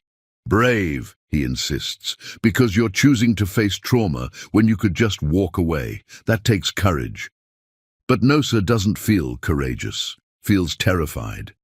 What if seeing Rich breaks? Something in her that's barely healed? What if he's still the same man and this whole thing just reopens wounds she spent 5 years trying to close? Tamsin arrives that evening for dinner. She does this twice a week now. Comes over, helps cook, pretends everything is normal, even though normal is just a mask they all wear. Brody joins them, and the three of them sit around the table like they're preparing for battle. He agreed to the conditions, Nosa says. Her children exchange looks. Tamsin speaks first. I found his videos, the ones he posts online. I've watched all of them. What? Nosa's heart races. Why didn't you tell me? Because I didn't know how you'd react, and I needed to process it first. Tamsin pulls out her laptop, shows them. He's been doing this for years, confessing, warning people, taking full accountability. They watched together. Video after video of Rich describing what he did, why it was wrong, how he's trying to change. He doesn't make excuses, doesn't ask for sympathy, just lays bare his crimes and begs others not to become him. Brody is crying. Is it real, or is he just performing for an audience? I don't know, Tamsin says. That's what we need to find out. Nosa watches her ex-husband on screen. He looks older, worn down by consequences. There's something different in his eyes, a depth that wasn't there before. But is it genuine? Or has he just learned to fake depth? I want to believe people can change, Tamsin says softly. Because if they can't, then what's the point of therapy, of growth, of trying to be better? If we're all just stuck as whoever we were at our worst moment, then there's no hope for any of us. That's a lot of weight to put on one meeting, Leighton observes quietly. I know, but that's what it is. Tamsin looks at her mother. Are you ready for this? No, but I'm doing it anyway. The 3 weeks pass in a blur of anxiety and second-guessing. Nosa dreams about the anniversary party, wakes up gasping, remembering the moment the glass slipped from her hand, the sound it made shattering, the way Rich's face showed no remorse, only determination. She dreams about good times too, and those are worse. Rich holding her hand in the delivery room as Brody was born. Rich slow dancing with her in their kitchen.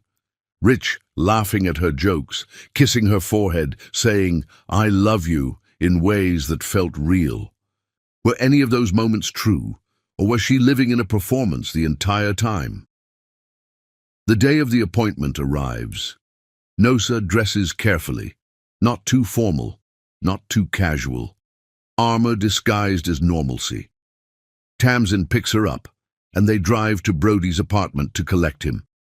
He's wearing a suit, armor of his own. Ready? Tamsin asks. No, they both answer. Good, me neither.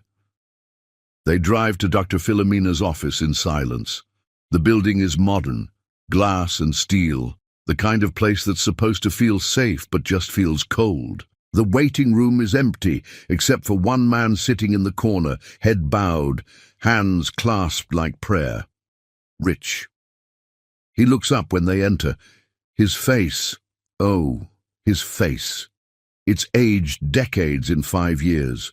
Grey hair, deep lines, eyes that carry weight that wasn't there before. He stands immediately, then seems to realize he doesn't know if he's allowed to approach them. "Hi," he says. Just that. No sweetheart, no kids, no assumption of intimacy he hasn't earned. "Hi," Brody echoes, his voice tight. Tamsin just nods. Can't speak yet. Nosa looks at this man who destroyed her and feels nothing. Not love, not hate. Just a vast, empty space where 20 years used to live. Dr. Philomena emerges from her office, a black woman in her 50s with silver-streaked hair and eyes that miss nothing. "Come in, all of you." The therapy room has a circle of chairs. No couch, no desk, nothing to hide behind. They sit, and the space between them feels like an ocean. Dr. Philomena doesn't waste time. "You all know why you're here. Rich, the floor is yours.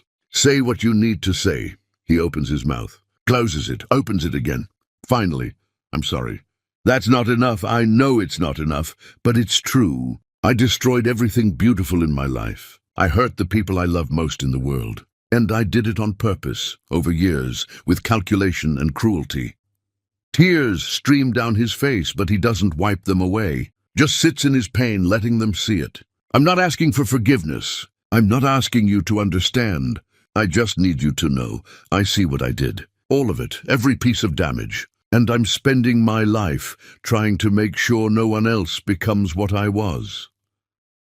Silence. Heavy. Suffocating. Then Tamsin leans forward, and 5 years of pain explodes from her like a broken dam. Chapter 9. The Room Where It Breaks. The therapy room smells like lavender and old pain, and when Tamsin Edward Foley finally speaks, her voice cuts through the silence like shattered glass through skin. "I tried to die because of you." The words hang in the air. Rich's face crumbles, but she's not done. 5 years of agony pouring out in a flood that can't be stopped. "I'm 21 years old, and I'm terrified of being touched, because every time someone gets close, I see you and her in my bed. In my bed, where I was supposed to feel safe. Do you understand what you stole from me?" Her voice rises, shaking with rage and grief. "You didn't just cheat on Mom. You invaded my sanctuary and turned it into a place where nightmares live. I scrubbed that floor until my hands bled, and I could still see you. Still see everything." Rich is weeping openly now, but doesn't speak. Just witnesses her pain. "I'm in therapy twice a week. Take medication to sleep without screaming. I can't have relationships because I don't trust anyone who says they love me. You taught me that love is just the costume predators wear while they destroy you." Tamsin's whole body shakes. "I swallowed a bottle of pills, Dad. Did you know that? I wanted to stop existing because the images in my head wouldn't stop, and I didn't know how to live with them. That's what you did. You made your own daughter want to die." She's sobbing now, gulping air between words. Nosa reaches for her hand, but Tamsin pulls away. She needs to finish this, needs him to hear everything. "I'm studying psychology now, learning about trauma, about how the brain processes betrayal. And you know what I learned? That what you did to me was a form of violence. Not physical, but just as devastating. You violated my space, my trust, my entire concept of safety. And the worst part," her voice drops to a whisper, "the absolute worst part is that I loved you, worshipped you, thought you were the best man in the world, and you let me believe that while you were destroying everything." Rich tries to speak. Tamsin cuts him off. "No, you don't get to respond yet. I'm not done." He nods, tears streaming, hands trembling in his lap. "I had to learn how to eat again. Had to relearn how to sleep, how to function, how to exist in the world. Basic things that normal people take for granted. Because you broke something fundamental inside me. And I don't know if it can be fixed. I don't know if I'll ever be whole." Dr. Philomena's voice is gentle. Tamsin, that's enough for now. Give your brother space. Brody has been silent, his face white, his breathing shallow. When he speaks, his voice is so quiet they have to lean forward to hear. You made me betray Mom.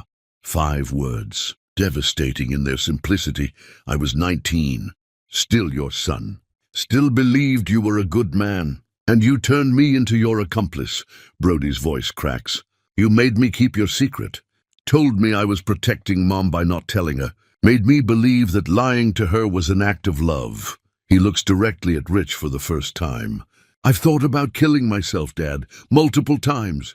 Because I look in the mirror and I see you. Your eyes, your jaw, your face, and I hate myself for it. I hate that I carry your DNA. I hate that people say I look like you, because looking like you means looking like the man who destroyed our family. Rich makes a sound, half sob, half groan, but Brody continues. I got into fights. Did you know that? Ended up in court because I couldn't control my rage. Every time I saw a man mistreating a woman, I saw you, and I wanted to destroy him the way you destroyed us. My therapist says I have PTSD. That being your accomplice traumatized me almost as much as what you did to Mom. He stands suddenly, paces, can't sit still with this much pain in his body. I'm getting married to a woman who's kind and patient and loves me despite the mess I am. And I'm terrified every single day that I'll turn into you, that I'll hurt her the way you hurt Mom, that your sickness lives inside me and one day it'll wake up and I'll become the monster you were. Rich drops to his knees, actually falls from his chair onto the floor, his face in his hands. No, God, no. Brody, listen to me. I'm not done. Brody's voice rises to a shout. You don't get to comfort me. You don't get to make this better. Dr. Philomena intervenes. Rich, let him finish. You agreed to this.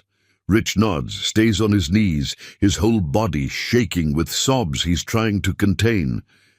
Brody's voice drops again, becomes eerily calm.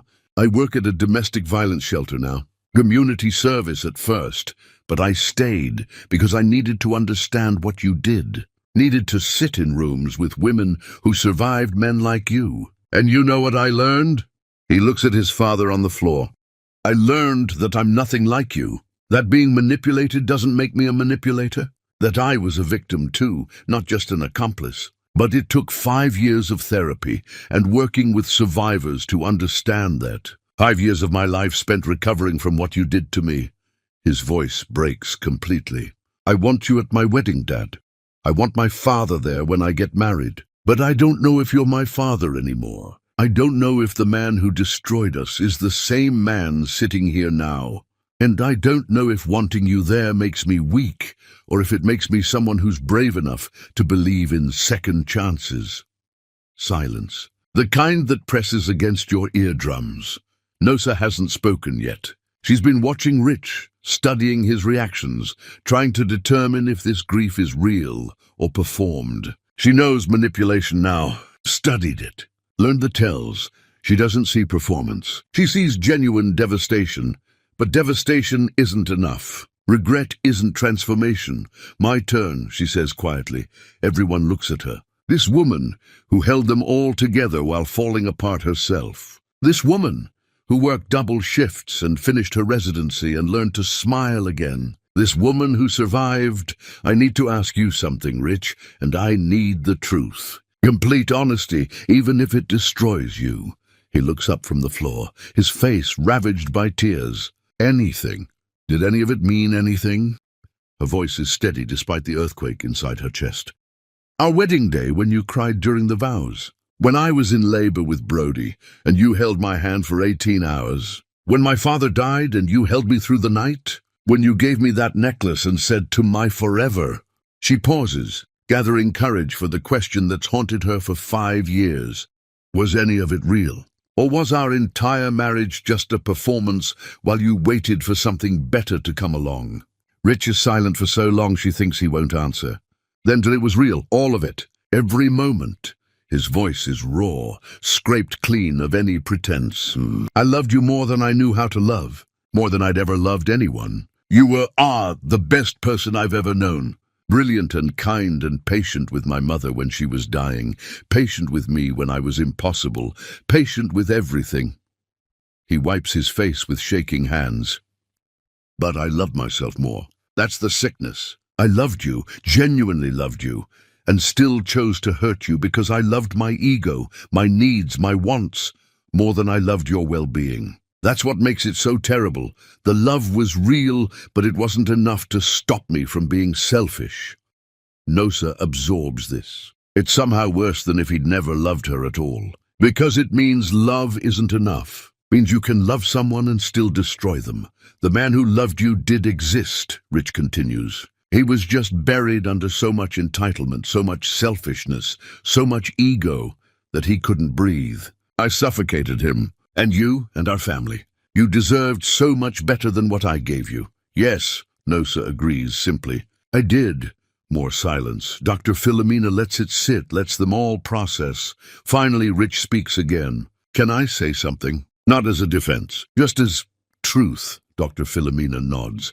Tamsin, you're right. What I did was violence. Psychological terrorism. And I can't fix it. But you need to hear this. You looking like me doesn't make you like me.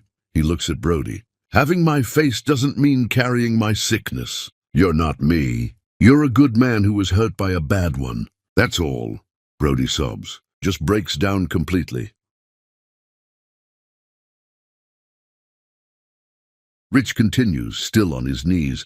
I've spent 5 years trying to become different, not to earn you back. I know that's impossible.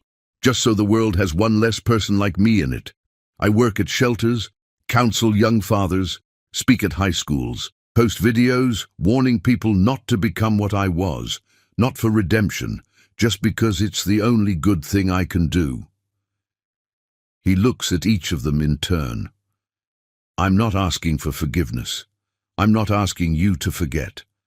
I'm just asking if we can exist in the same room sometimes. If maybe years from now, we can have family dinners where we're not family anymore, but we're not enemies either. Just people who share history. Tamsin and Brody look at their mother.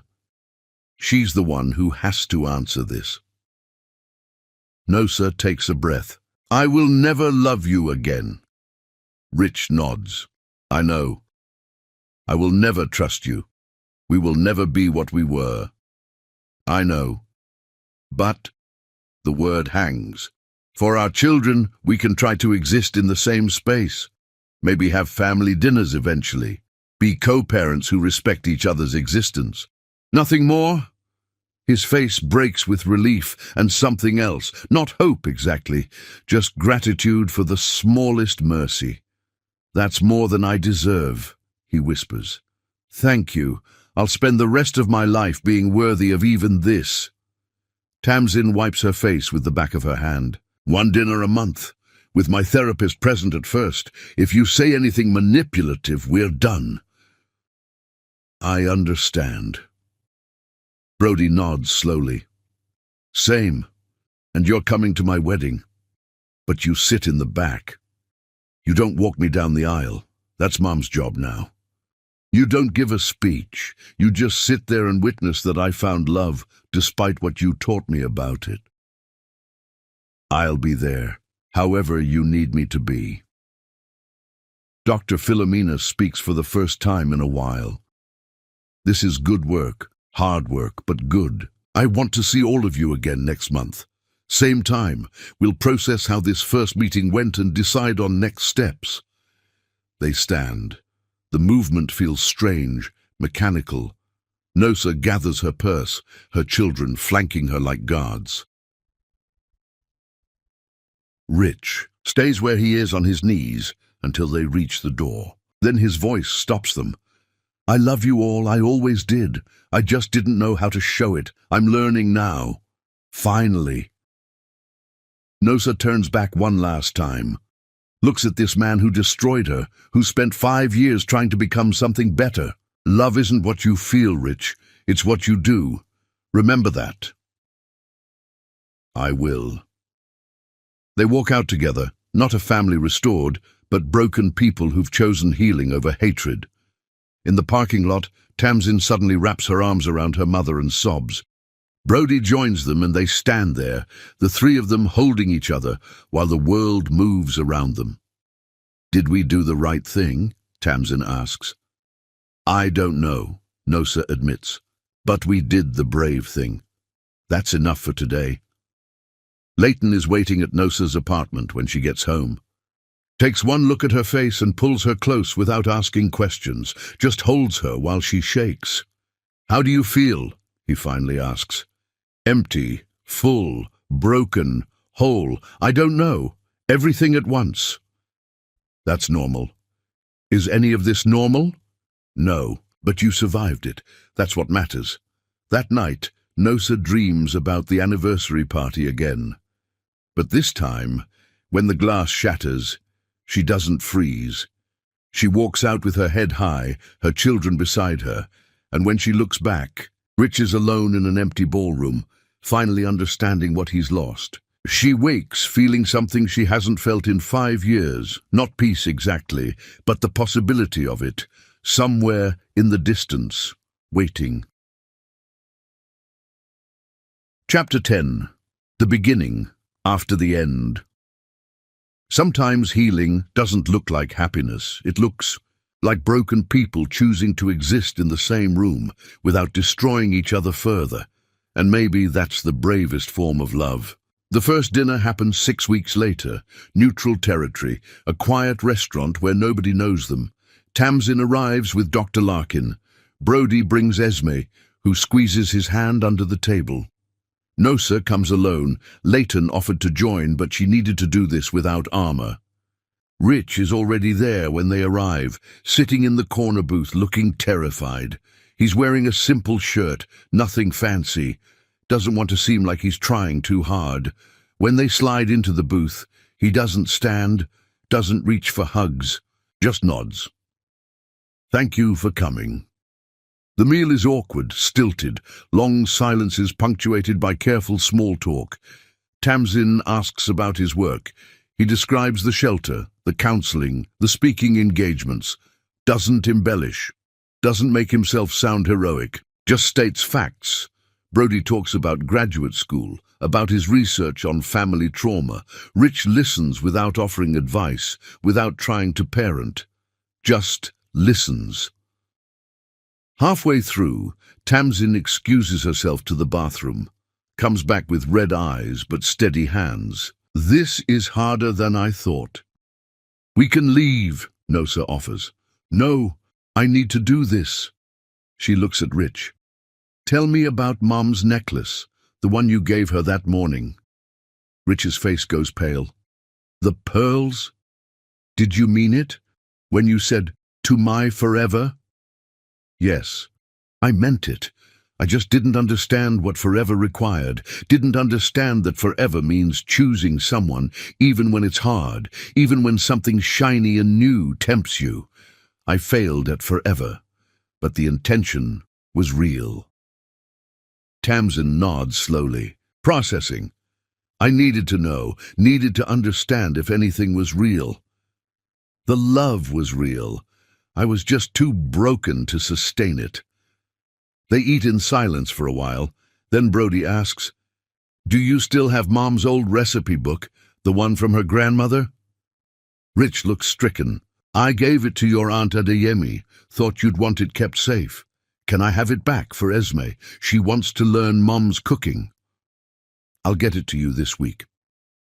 These small exchanges, asking about objects, sharing tiny pieces of life, feel monumental, like rebuilding a house one brick at a time, never sure if the foundation will hold. When the check comes, Rich reaches for it. Nosa stops him. "We split it, equal."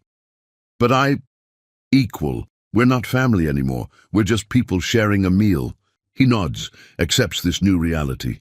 Outside, as they're saying goodbye, Tamsin does something unexpected. She hugs him, brief, stiff, but real.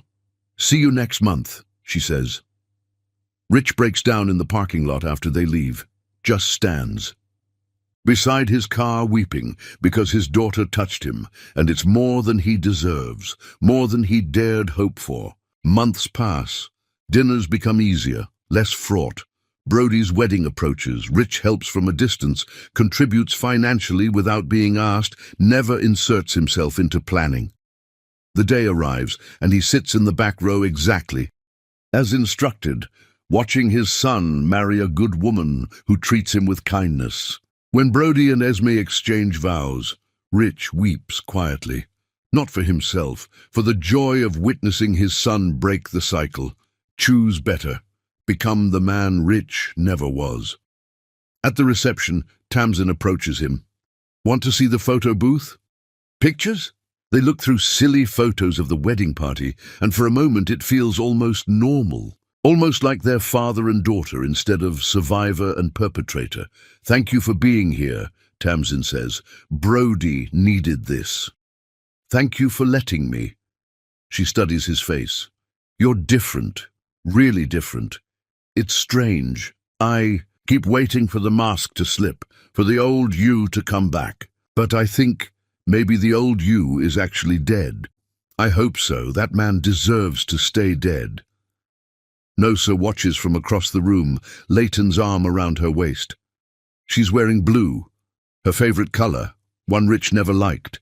She's laughing at something Leighton said, genuinely happy in a way she never was with Rich. Rich sees this and feels no jealousy, just relief that she found what she deserved. Before he leaves the reception, he stops by Nosa's table. You look happy. I am. Good. That's, his voice catches. That's all I wanted, for you to be happy again.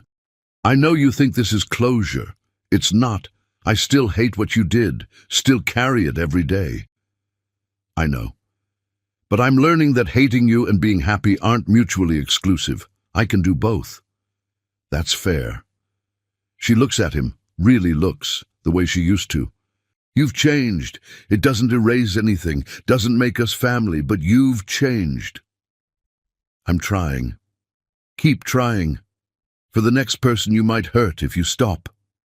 He nods, leaves, drives home to his small apartment where he's alone, but no longer lonely, because loneliness was about missing what he destroyed, and he's finally accepted he doesn't get to have it back. Years pass.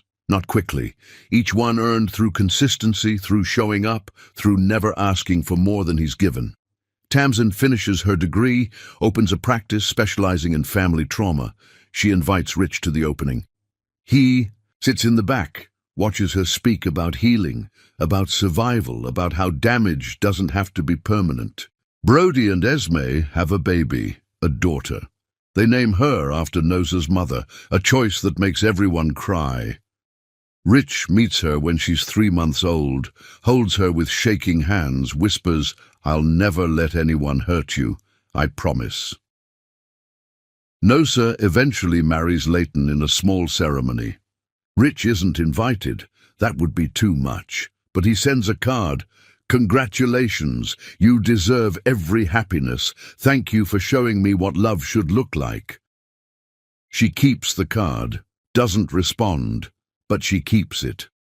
The dinners continue, monthly at first, then every few months, then whenever everyone's schedules align. They're not a family, they're something else, something without a name. People bound by shared history who've chosen not to let that history poison their present. Rich continues his work. The shelter, the counseling, the videos. Now he does it not because he's trying to become better, but because it's simply who he is now. The work has become part of his identity, former abuser turned advocate, using his darkness to illuminate the path for others. One evening, Tamsin brings a client to meet him, a teenage girl whose father destroyed her family in similar ways. The girl is angry, broken, convinced she'll never be whole. Rich sits with her.